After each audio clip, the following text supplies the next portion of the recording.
4 महीने से रेत का संकट, काम ठप होने से पांडवेश्वर के सैकड़ों राजमिस्त्री और निर्माण श्रमिक बेरोजगार। राज्य में सत्ता परिवर्तन के बाद भारतीय जनता पार्टी की सरकार बनने के साथ ही अवैध रेत, कोयला और मुरुम के कारोबार पर सख्त कार्रवाई शुरू की गई। इसके चलते अवैध रेत खनन का कारोबार लगभग बंद हो गया है। हालांकि इसका असर वैध रेत कारोबार पर भी पड़ा है। बताया जा रहा है कि वैध रेत कारोबारियों को नदी घाट से एक ट्रॉली रेत खरीदने में लगभग 6 से 7 हजार रुपये तक खर्च करने पड़ रहे हैं। इससे रेत की उपलब्धता कम हो गई है और कीमतें बढ़ने से आम लोगों को भी परेशानी का सामना करना पड़ रहा है।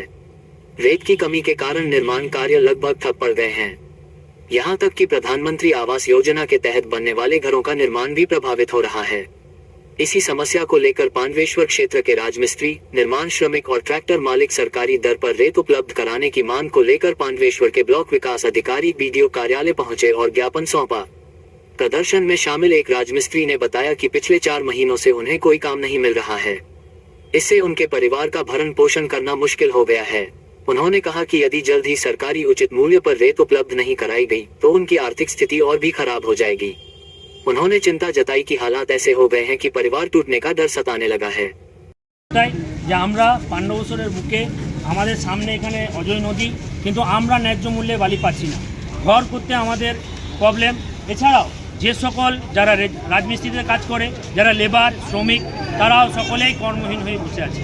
তাই যাহাতে আমরা বাড়ি সরকারি যে ন্যায্য মূল্যে বালি পাই এবং যে সকল রাজমিস্ত্রি ও লেবাররা কর্মহীন হয়ে বসে আছে তারা যেন কর্ম ফিরে পায়, এই দাবিতেই আমাদের গণডেপুটেশন। মানে বিডিও সাহেবকে আপনারা লিখিত জানাবেন? আমরা বিডিও সাহেবকে এবং বিএলআরও স্যারকে এবং পান্ডবেশ্বর থানাতে, এছাড়া আমাদের আরও যেখানে জানাবার আমরা জানিয়েছি, যে সুব্যবস্থা হয়নি। যে বালির দাম ছিল বর্তমানে কত দাম হয়েছে, যেটার জন্য সমস্যা? বর্তমানে বালি আমরা যে আমাদের এখানে ক্যামেরা ঘাট রয়েছে সেখান থেকে চালানে যদি আমরা বালি কিনতে যাই সেই বালির দাম পড়ছে 5000 টাকা।